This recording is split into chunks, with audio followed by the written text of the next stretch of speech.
Guys, I have asked a couple of times, Uguti, are you guys also interested in international stories? Because one thing about me, I follow pop culture all over the world, and the story that has got me by the neck right now is Blake Lively versus Justin Baldoni. If that is your type of juice, stay tuned because we are about to break it down.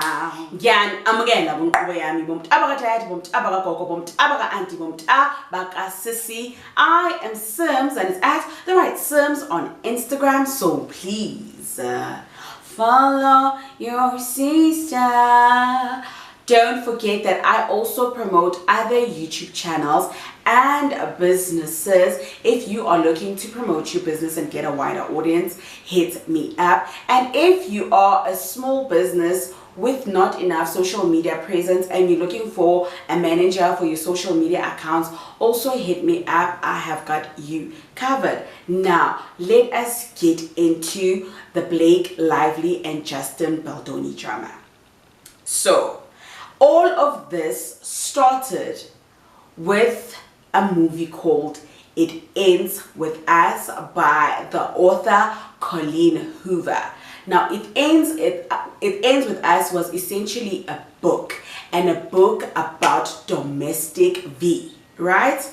And in that book, there was a character called Lily Bloom who is in a relationship with Ryle, who becomes very towards Lily, right? So it's a very tumultuous relationship that.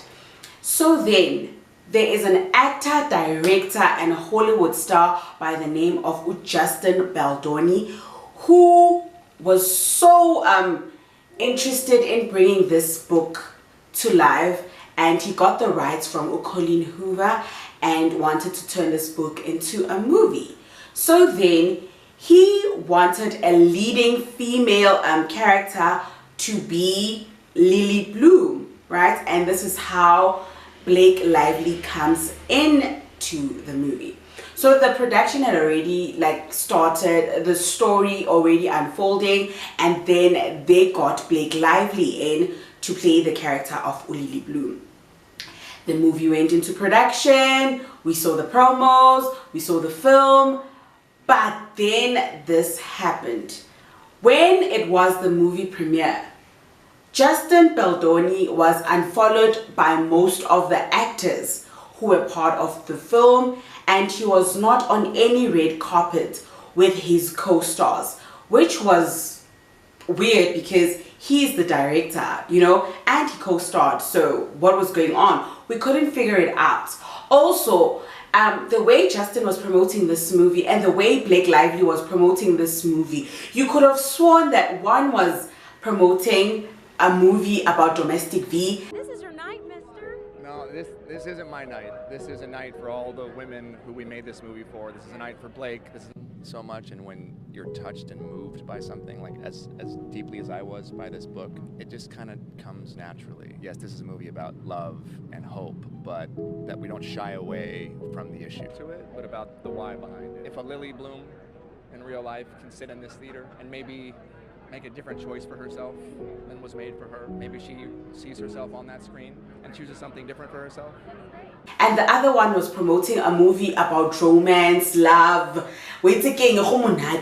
from Blake Lively's side. She defines herself, and I think that that's deeply empowering to remind people that no one else can define you, no experience can define you, you define you. You really feel like we delivered a story that's emotional, and it's fun, and it's funny, and it's painful, and it's scary, and it's tragic, and it's inspiring. And so we were just like, I wonder what's going on. Then comes December, around Christmas time, Blake Lively comes out with horrific and damning allegations against Justin Baldoni.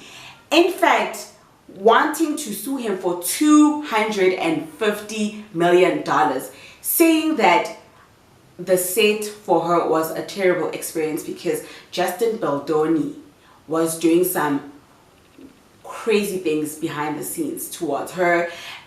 She alleged some sexualia things, like Justin Baldoni coming into her trailer when she was not dressed, breastfeeding her child. She said that Justin Baldoni was adding some sexualia scenes that were not according to the script.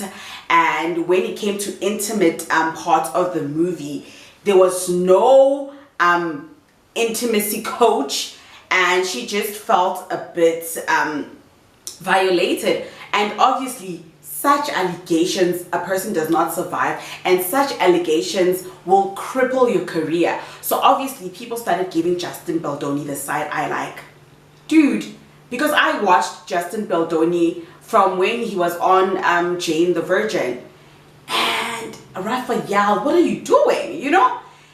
Sana, when I tell you, the media started going off, people started going off, but then I don't know how things started to take a dive on Blake Lively's side. Public opinion rose. People were like, let's wait a minute. First of all, this movie, how it played out is so far removed from what the book was. And then stories started coming out, no, listen, Blake Lively initially started as an actress, and then she creeped into wardrobe, and wardrobe went her way. Like, she put her clothes in there, she put her friends' clothes in there, she put her husband's clothes in there. She changed scenes, she changed the script, even had her husband writing an iconic scene in the book, a rooftop scene. People didn't even know about this iconic scene being rewritten by her husband, Ryan Reynolds. So people were like, what the F was going on? And then came January. Okay, Justin Baldoni and his team came with a lawsuit for 400 million rand against the Hollywood Reporter, no Blake Lively, and her team, saying, Hori, you are accusing us of crazy things, you are damaging our reputation, and the story that you guys are putting out is not accurate. Justin Baldoni had texts, messages, receipts, proof, evidence, timeline of everything that went down. For every accusation Blake made against Justin Baldoni had a rebuttal that came with proof. Okay, when Blake said, this man walked into the trailer when I was breastfeeding my child undressed, this man was like, actually, you're the one that called me to the trailer at that specific time, and you were dressed. You were dressed. We had an intimacy coordinator, but you said you don't want to meet up with the intimacy coordinator. You left it up to me to explain to you how the intimacy coordinator said we should play the scene out. He was hitting Blake with everything that came with proof. He was like, you took over the movie, the final movie edit. We had no holdover because you came and you changed everything, edited it your way, and you kept threatening us because you were the bigger name, obviously. You kept saying that if things don't go your way, you are not going to promote the movie. And Sony had to just play it into your hands, and we were left with no options but to let you do things how you wanted to do things. This was Justin Baldoni's baby, and at the premiere, you made them watch this movie from a basement while you were at the main airing place where they were airing the actual movie. And I was like, yes, finally, guys, there is one thing about discernment. I never liked Blake Lively. I never liked Blake Lively from Gossip Girls. It makes more sense when you're watching a show that there's not an obvious choice between good and evil. So she would seem like the obvious choice, but she's also got, you know, flaws as well. But I think I'm just brunette because of the books. And everyone knows blondes are nicer anyway.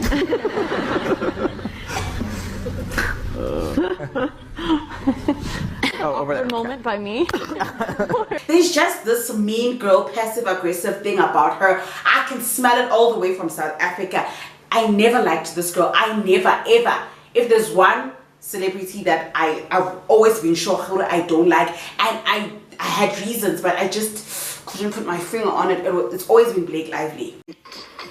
I know you may find this hard to believe, but not everyone wants to go to Yale because not everyone wants to be Blair Waldorf. Not everyone can be. Since we're not friends anymore, let me speak frankly. You're not that smart.